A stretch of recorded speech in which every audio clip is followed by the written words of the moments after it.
दोस्तों, हमारे हिंदू धर्म में किसी भी स्त्री का एक से ज़्यादा पति होना गलत माना जाता है।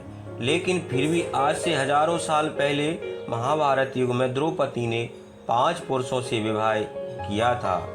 ऐसे में सोचने वाली बात है कि आखिर उस समय ऐसी क्या मजबूरी आन पड़ी थी कि द्रौपदी को 5 पुरुषों से विवाह करना पड़ा था। और सबसे जरूरी, द्रौपदी ने अपने 5 पतियों के साथ पत्नी धर्म कैसे निभाया। दोस्तों, द्रौपदी से जुड़े ऐसे कई सवाल हैं जो उसके चरित्र पर प्रश्न चिन्ह लगाते हैं। अगर आप भी द्रौपदी के जीवन से जुड़े रहस्यों को जानना चाहते हैं तो वीडियो में अंत तक जरूर बने रहिएगा। वीडियो काफ़ी ज़्यादा रोचक होने वाली है, इसलिए अगर आपने हमारे चैनल को सब्सक्राइब नहीं किया है तो फटाफट हमारे चैनल को सब्सक्राइब करके बेल आइकन को टच करके, ताकि हमारे आने वाले वीडियो की नोटिफिकेशन आपको मिलती रहे। तो चलिए शुरू करते हैं। दोस्तों, महाभारत के अनुसार द्रौपदी के जन्म से पहले द्रौपदी के पिता राजा ध्रुपद और गुरु द्रोणाचार्य के बीच एक घनघोर युद्ध हुआ था। इस युद्ध में गुरु द्रोणाचार्य ने राजा ध्रुपद को हराकर उनके आधे राज्य पर कब्जा जमा लिया था। युद्ध में हारे हुए राजा ध्रुपद ने गुरु द्रोणाचार्य से बदला लेने के लिए पुत्र प्राप्ति की इच्छा से एक बड़े यज्ञ का आयोजन किया। उस वक्त यज्ञ की वेदी के मध्य भाग से एक पुत्र के साथ एक सुंदरी कुमारी कन्या भी प्रकट हुई। इस कन्या के नेत्र कमल के समान, बाल घुंघराले और उसका रंग सांवला था। ब्राह्मणों ने उस दिव्य कन्या को देखा तो उन्होंने कहा, ये कन्या रूपवान होने के साथ साथ कृष्ण वर्ण की है, इसलिए इसका नाम कृष्णा होगा। दोस्तों, द्रौपदी इसलिए द्रौपदी कहलाई कि उसका जन्म राजा ध्रुपद की पुत्री के रूप में हुआ था। दोस्तों, राजा ध्रुपद के मन में द्रोणाचार्य के प्रति जबरदस्त नफरत की भावना थी और अपनी इन्हीं नफरत के भाव को उन्होंने द्रौपदी के मन में भी बचपन से कूट कूट कर भर दिया था। द्रौपदी भी राजा ध्रुपद की तरह बदले की आग में जल रही थी और मन ही मन ऐसी तरकीब सोचती रहती थी कि अपने पिता के अपमान का बदला द्रोणाचार्य से ले सके। लेकिन द्रोणाचार्य हस्तिनापुर राज्य के संरक्षण में थे। द्रोणाचार्य को नीचा दिखाने के लिए राजा ध्रुपद को एक शक्तिशाली गठबंधन की आवश्यकता थी। इसलिए जब द्रौपदी विवाह योग्य हुई तो राजा ध्रुपद ने द्रौपदी के स्वयंवर का आयोजन किया। हालांकि श्री कृष्ण जानते थे धर्म की स्थापना के लिए द्रौपदी का विवाह अर्जुन से होना जरूरी है, इसलिए द्रौपदी स्वयंवर के पहले से ही श्री कृष्ण राजा ध्रुपद के महल में जाकर रहने लगे थे। कहा जाता है इस दौरान द्रौपदी की भगवान श्री कृष्ण से काफ़ी अच्छी मित्रता हो गई थी। यहाँ तक द्रौपदी ने भगवान श्री कृष्ण से विवाह करने की इच्छा भी जाहिर की थी। इस पर श्री कृष्ण ने यह कहते हुए मना कर दिया था कि वह सिर्फ ऐसी स्त्री से विवाह करेंगे जो उनके लक्ष्य के प्रति पूरी तरह समर्पित होगी, यानी धर्म की स्थापना के कार्य में पूरी तरह साथ देगी। उस स्त्री की कोई भी राजनीतिक मंशा नहीं होना चाहिए। कहते हैं उस वक्त भगवान श्री कृष्ण द्रौपदी को खुश करने के लिए यह भी कह दिया था कि तुम एक महान स्त्री हो, तुम जैसी महान स्त्री के योग में नहीं हूँ। दोस्तों, जब द्रौपदी स्वयंवर का आयोजन हुआ तो उस वक्त 5 पांडव युधिष्ठिर, भीम अर्जुन, नकुल, सहदेव ब्राह्मण भेष में वनवास काट रहे थे। वे अपनी माँ के साथ गरीब कुम्हार के घर में रह रहे थे और भिक्षा पर ही अटल जीवित थे। जिस दिन द्रौपदी का स्वयंवर था, उस दिन भी पांचों पांडव ब्राह्मण के भेष में भिक्षा मांगने के लिए निकले हुए थे। तभी उन्हें द्रौपदी के स्वयंवर का पता चला। तब अर्जुन ने अपने भाइयों से स्वयंवर में भाग लेने की इच्छा जताई। इसके बाद पांचों पांडव ब्राह्मण के भेष में ही स्वयंवर में पहुंच गए।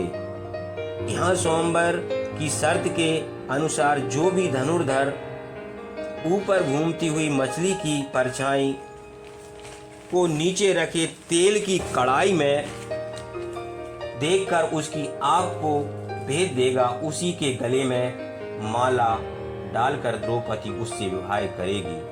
अर्जुन एक श्रेष्ठ धनुर्धर थे, इसलिए उन्होंने मछली की आंख को भेद कर स्वयंवर की शर्त को जीत लिया और द्रौपदी को अपनी पत्नी बनाकर उसे अपने साथ आश्रम ले आए। अब यहाँ बहुत से लोगों के मन में सवाल आ रहा होगा कि स्वयंवर अर्जुन ने जीता था, द्रौपदी का विवाह अर्जुन से हुआ था, तो फिर पांचों पांडवों की पत्नी कैसे बनी। दोस्तों, दरअसल हुआ यूं कि जब अर्जुन सहित बाकी पांडव द्रौपदी को लेकर आश्रम लौटे, उस वक्त कुंती खाना बना रही थी।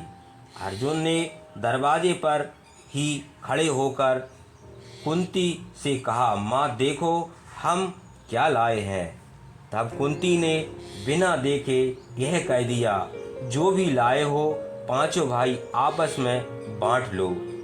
दोस्तों, यहाँ कुंती की भी गलती नहीं थी, क्योंकि पांचों पांडवों को दिन में भिक्षा करके जो कुछ भी मिलता उसे वे अपनी माँ कुंती के सामने आकर रख देते थे, जिसे कुंती सभी में बराबर बांट देती थी। इसलिए हर रोज की तरह उस दिन अर्जुन द्रौपदी लेकर आए और उन्होंने अपनी माँ से कहा कि देखो माँ, आज हम लोग आपके लिए क्या लाए हैं। तो उस दौरान कुंती घर के काम में व्यस्त थी, इसलिए उन्होंने बिना देखे यह कह दिया कि जो भी लाए हो उसे पांचों भाई आपस में बराबर बांट लो। हालांकि अपनी माँ की बात सुनकर पांचों पांडव भाई सत्ते में आ गए और जब कुंती भी एकदम शांति में महसूस की तो उसने पीछे मुड़कर देखा।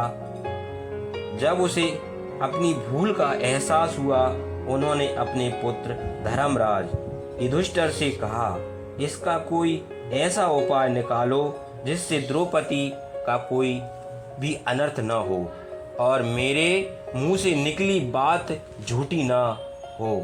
हालांकि जब युधिष्ठिर भी हल न निकाल पाए, तब पांडव अपनी माँ की बात का मान रखते हुए द्रौपदी से विवाह करने के लिए तैयार हो गए। लेकिन इस बात का पता राजा द्रुपद को चला तो वे काफी परेशान हो गए। राजा द्रुपद की चिंता दूर करने के लिए महर्षि व्यास ने राजा द्रुपद को द्रौपदी की पूर्व जन्म की कहानी बताई। महर्षि व्यास ने बताया कि द्रौपदी अपने पूर्व जन्म में एक ऋषि कन्या थी। वह रूपवती होने के साथ साथ गुणवान और सदाचारणी भी थी, लेकिन पूर्व जन्म के कुछ कर्मों के कारण द्रौपदी का विवाह नहीं हो पा रहा था। इसलिए द्रौपदी ने भगवान शिव जी की घोर तपस्या की और इस तपस्या से प्रसन्न होकर शिव जी ने द्रौपदी को मन चाहा वर मांगने को कहा। तब द्रौपदी ने सोचा कि एक वरदान से उसकी इच्छा पूरी नहीं होगी, इसलिए उसने घुमा फिराकर महादेव से वरदान मांगा। द्रौपदी ने महादेव से कहा, हे प्रभु, मेरे भाई ऐसे व्यक्ति से हो जो धर्म का सबसे बड़ा ज्ञाता हो, सबसे अधिक बलवान हो, जो किसी विद्या में भी निपुण हो, जिससे शत्रु का ज्ञान हो और सुंदर हो। द्रौपदी ने चालाकी दिखाते हुए यह 5 वरदान को एक वरदान बनाकर मांगा। हालांकि महादेव द्रौपदी के मन की बात को समझ गए थे, लेकिन उन्होंने द्रौपदी के पहले मनचाहा वरदान देने को वचन दे दिया था। इसलिए महादेव द्रौपदी से कहा कि तेरी चालाकी भली भांति समझ चुका हूँ, इसलिए अब तुझे अगले जन्म में एक नहीं 5 पति मिलेंगे। यह सुनकर द्रौपदी चिंतित हो जाती है और महादेव से प्रार्थना करती है कि हे प्रभु, मैं आपकी कृपा से केवल एक ही पति चाहती हूँ। इस पर शिव जी ने कहा, मेरा वरदान व्यर्थ नहीं जा सकता, इसलिए तुझे 5 पति प्राप्त होंगे। भगवान शिव के वरदान से द्रौपदी को इस जन्म में 5 पति प्राप्त हुए। दोस्तों, इस कहानी सुनने के बाद राजा द्रुपद अपनी बेटी का विवाह 5 पांडवों के साथ करने को तैयार हो जाते हैं। हालांकि द्रौपदी सभी पांडवों से विवाह करने को तैयार नहीं थी, लेकिन द्रौपदी इस शर्त के साथ तो तैयार हो गई कि 5 पांडव भाई आगे जाकर जिस किसी से विवाह करेंगे, लेकिन रानी का स्थान केवल द्रौपदी को मिलेगा। कहा जाता है द्रौपदी की इस शर्त को मंजूर करने के लिए पांडव भी तैयार हो गए थे। द्रौपदी का सबसे बड़े भाई युधिष्ठिर के साथ विवाह किया गया। उस रात द्रौपदी ने युधिष्ठिर के साथ अपना पत्नी धर्म निभाया। उसके अगले दिन द्रौपदी का विवाह भीम के साथ हुआ। द्रौपदी ने भी भीम के साथ अपना पति धर्म निभाया। इस तरह द्रौपदी की शादी बाकी भाइयों के साथ की गई और सभी के साथ अपना पत्नी धर्म निभाया।